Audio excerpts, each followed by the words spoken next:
తాకట్లో ఉన్న బంగారాన్ని విడిపించి ఆ రోజున మార్కెట్ ధర కట్టి మిగిలిన డబ్బును మీకు అందిస్తుంది కొమ్మూరి గోల్డ్. అది ఎక్కువ జబర్దస్త్ మీదే. మరి జబర్దస్త్ ఈరోజు జబర్దస్త్ చేస్తున్నాం అంటే ఎన్ని రెస్ట్రిక్షన్స్ మధ్య చేస్తున్నాం తెలుసా? లాయర్ గెటప్ వేయకూడదు, కోర్టు సీన్ చేయకూడదు, యముడు గెటప్ వేయకూడదు, స్వామి అనకూడదు, బాబాలు పెట్టకూడదు. ఇన్ని రెస్ట్రిక్షన్స్ మధ్య మేము కామెడీ చేస్తున్నాం. అబ్బా, అది అందుకే ఇంకా రాను రాను అది చాలా రెస్ట్రిక్షన్స్. ఈటీవీ వాళ్ళు ఏంటంటే వాళ్ళు ఒక పద్ధతులు ఉంటాయి, ఆ పద్ధతిలోనే చేయాలంట. డబుల్ మీనింగ్స్ ఎక్కువ. మరి ఎందుకు మనం చూస్తే డబుల్ మీనింగ్, చూడకపోతే ఏమిటి మీ ఆవిడ బాగుందండి అన్నాం అనుకో, థ్యాంక్స్ అండి అంటాడు. రెండో మీనింగ్లో చూస్తే మా ఆవిడ బాగుంది అన్నాడు ఏంటి, ఏ యాంగిల్లో అన్నాడు వీడు. ఆలోచిస్తే డబుల్ మీనింగ్, ఆలోచించకపోతే సింగిల్ మీనింగ్. ఎంజాయ్ చేసేవాడు ఎంజాయ్ చేస్తాడు, ఎంజాయ్ చేయలేని వాళ్ళు నెగిటివ్ కామెంట్స్ పెడతారు. చంద్రబాబు టచ్లో ఉన్నారు, అందరూ టచ్లో ఉంటారన్న, అందరికీ టచ్లో ఉంటారు. కానీ నేను ఎక్కువ వాళ్ళతో ఇది నా పని నా లైఫ్, ఏదైనా అకేషన్లో అయితే కలుస్తాను. లేడు కదా ఇంకా మీతోనే. ఏం కాదు, చంద్ర కానీ శ్రీను గారు కానీ వీళ్ళందరూ కలిసే ఉంటారు మాతో. ఏదైనా అకేషన్ సందర్భం వచ్చినప్పుడు అందరూ కలుస్తారు. ఇంకోటి, మీ వాచ్ కోసం మీరు ట్రోలింగ్ చేశారు కదా బ్రో, మీ మీద బాగా బలిసి ఉన్నాడు, బాగున్నాడు కదా అని చెప్పి, అది ఏంటి అది? అది ఒకరోజు మా నాన్న అడిగితే చెప్పాను ఇంటర్వ్యూలో, వాచ్ అంతా 25,000 30,000 ఉంటుంది. కింద కామెంట్లు పెడతారు కదా, ఇప్పుడు ఉన్నాయని బలిసి కొట్టుకుంటున్నాం, తర్వాత లేకపోతే ఏంటి పరిస్థితి. ఒకటి బ్రో, నువ్వు లేనప్పుడు ఎంజాయ్ చేయలేక ఉన్నప్పుడు ఎంజాయ్ చేయకపోతే నీకు వేరే వాడికి పరిస్థితి ఏంది? నేను సికింద్రాబాద్ కొత్తలో హైదరాబాద్ వచ్చిన కొత్తలో 10 సార్లు తిరిగాను, నా వాచ్లని చూసాను. ఇప్పుడు కొనుక్కుందా, ఏది రోడ్డు మీద వాచ్ కొనుక్కోవడానికి అంత ఆలోచించేవాడిని. సంపాదించిన తర్వాత కూడా నువ్వు అనుభవించకపోతే ఎందుకు చెప్పు? అలా అని నేను మాంసం తిన్నామని చెప్పి దుమ్ములు మెల్లేసుకుని తిరగమంటలే. నాకు నచ్చింది ఫలానా వాచ్ కొనుక్కుంటా. ఇప్పుడు నీ దగ్గర షూ చూసాను అనుకో, మా శివ షూ బాగుంది, నాకు అనిపించింది కొనుక్కుంటా అని అనిపిస్తా. అర్థమైందా? వేరే వాడు సంపాదించినాడు ఏమనుకుంటాడు, పాపం అనుభవించలేడు. నేనైతే లైఫ్ ఫుల్ ఎంజాయ్ చేస్తా. ఇది కొనుక్కోవాలనుకుంటే కొనుక్కుంటా, ఇది తినాలనుకుంటే తినేస్తా, ఎంజాయ్ చేస్తా. ఈ వాచ్ ఎంత? ఇది 45,000. 45,000? అరే, నాకు వాచ్లు అంటే చాలా ఇష్టం. దాదాపు ఇంట్లో ఒక 200-300 వాచ్లు ఉంటాయి. వాటి మీద ఎక్కువ పెడతావు బ్రో ఇన్వెస్ట్మెంట్? వాచ్లు అంటే చాలా ఇష్టం. నా స్కిట్స్లో చూడు, ఒక్కో స్కిట్లో ఒక వాచ్ ఉంటుంది. ఎన్ని వాచ్లు ఉంటాయి చిన్న కలెక్షన్? ఒక 300-400 ఉంటాయి, అన్ని హై. 300-400 వాచ్లు 5-6 కేసులు ఉంటాయి. ఇష్టం వాచ్లు అంటే. వాచ్లు ఏం ఫీల్ ఉంటుంది? నార్మల్ నాకు అర్థం కాదు, వాచ్లు ఏం ఫీల్ ఉంటుంది? ఒకడికి ఐశ్వర్య అంటే ఇష్టం, ఒకడికి షకీల్ అంటే ఇష్టం. నీకు ఐశ్వర్య ఇష్టం అని చెప్పేసి షకీలలో ఏం ఫీల్ ఉంటుంది అంటే నేనేం చెప్పను, ఇది నా ఇష్టం, నాకు నచ్చింది, ఎవడు ఫీల్ ఆడిది.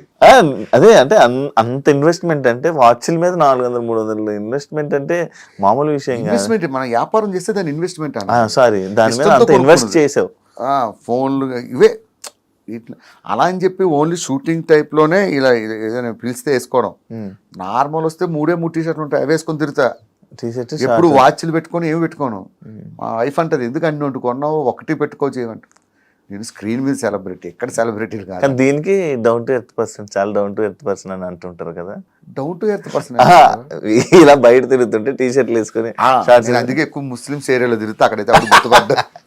పాటాడితే ఇక్కడికి వెళ్ళిపోతా, మల్లేపల్లి షోర్మాలు ఇవి తిని ఎంజాయ్ చేస్తా. నాదేంటంటే ఉండి ఎంజాయ్ చేయకపోతే, నేను చాలా మందిని చూసాను అబ్బా మా సెలబ్రిటీల్లో, కనీసం వాటర్ బాటిల్కి 20 రూపాయలు తీయడం చూసా, లక్షలు సంపాదించి వాటర్ బాటిల్కి. నిజంగా వాళ్ళతో పోల్చుకుంటే నేను కంపేర్ చాలా బెటరే. ఫుడ్ విషయంలో, బట్టల విషయంలో, వీటి విషయంలో అసలు కాంప్రమైజ్ అవ్వను. నచ్చింది కొనుక్కుంటే నచ్చింది తింటే. అలా అని దుబారా కాదు. 100కి 50 రూపాయలు అనుభవిస్తే 50 రూపాయలు సేవ్ చేసుకుంటా.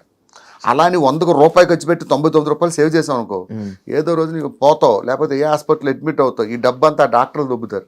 అప్పుడు మనం ఫీల్ అవుతాం చచ్చిపోయేటప్పుడు. 5 నిమిషాల ముందు డాక్టర్ 5 నిమిషాల్లో పోతారంటే, ఆ రోజు బావర్చిలో బిర్యానీ తిందాం అనుకున్నాను, డబ్బులు మిగిల్చుకుందాం, తినలేని బాధపడాలి చచ్చేటప్పుడు. అదొద్దు. లైఫ్ దేవుడిచ్చిన షార్ట్ లైఫ్, నచ్చింది ఎంజాయ్ చేయడమే. అది ఎవరు చెప్పినా విన్నా, నాకు నచ్చినట్టు ఎంజాయ్ చేసేస్తా. స్కిట్లో బాగా లావు సన్నమయ్యావా బ్రో? బయట సన్నగానే ఉంటాను అబ్బా, టీవీలో ఎందుకు అట్లా లావు కనబడతానో అర్థం కాదు. బయటకు వెళ్తుంటే అడుగుతారు, ఏమయ్యా భాస్కర్ ఏమైనా జబ్బు చేసిందా నీకు అంటారు.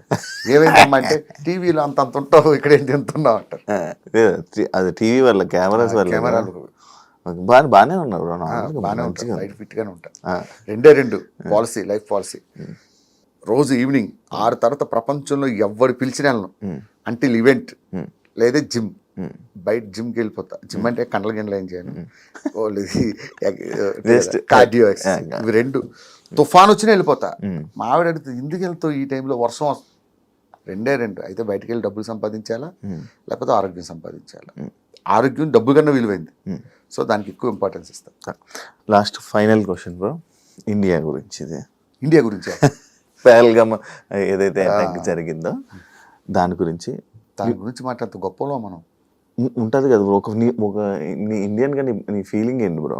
అంటే లైక్ నేను ఇది అడగడానికి ఒక రీజన్ కూడా ఉంది. అంటే కొంతమంది సెలబ్రిటీస్ కానీ వీళ్ళు కానీ ముస్లిమ్స్ వాళ్ళు ఉన్నారు. ముస్లిమ్స్ అంటే ఇప్పుడు ప్రతి ఒక్క ముస్లింని తిట్టడం జరుగుతుంది కొంతమంది. గుర్తుపెట్టుకో బ్రో, ఇండియాలో ఉన్న ప్రతి ముస్లిం ఇండియన్. మనం ఎవరో ఒక ఇద్దరు ఉంటారు చేరపురుగుడు. ఎక్కడ ఉంటారు? ముస్లిమ్స్లో ఉంటారా? హిందువుల్లో ఎదవలు లేరా? మన హిందువుల్లో కూడా 2-3 ఎదవలు ఉంటారు. ఎవరో ఇద్దరు కామెంట్లు పెట్టారు, ఇద్దరు అలా చేశారని అందరిని అనడం అనేది అది కరెక్ట్ కాదు. అది అబ్సల్యూట్లీ రాంగ్. ఇండియాలో పుట్టిన ప్రతి వాడు ఇండియాకే సపోర్ట్ చేస్తారు. ఎవరో 2-3 పాకిస్తాన్ సపోర్ట్ చేస్తారు. అలాంటి వాళ్ళు నేను కూడా చూశాను. వాళ్ళు అనడం తప్పు. జరిగింది, వాళ్ళు చేసింది తప్పు, ఆ విషయం అందరికీ తెలుసు. దానికి ఎట్లా జవాబు చెప్పాలో మోడీ గారు చూసుకుంటారు. టైం దేనికైనా. మోడీ ఏమన్నారు చూసారుగా, ఎవరిని వదలదు, వెతికి కొడతా ఉన్నారు. ఇప్పుడు వాడి దాడి చేసిన వెంటనే మోడీ దాడి చేశాడా? చేయలేదు. అలా చేస్తే వాడికి మనకి గొప్పతనంగా ఉంటుంది. టైం చూసి కొట్టాలి.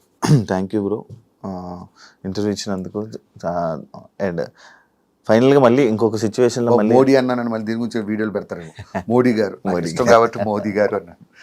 ప్రతిదీ మాట్లాడడానికి భయపడాలి. ఇప్పుడు మోదీ గారు అంటే వదిలి పక్కన పెట్టి ఫలానా చిన్న హీరోని అనుకో, అది హీరో పేరు పెట్టాం అనుకో, ఏంట్రా రమేష్ అంటున్నావేంటి, రమేష్ గారు పలిసిందారా అంటారు కింద కామెంట్లు.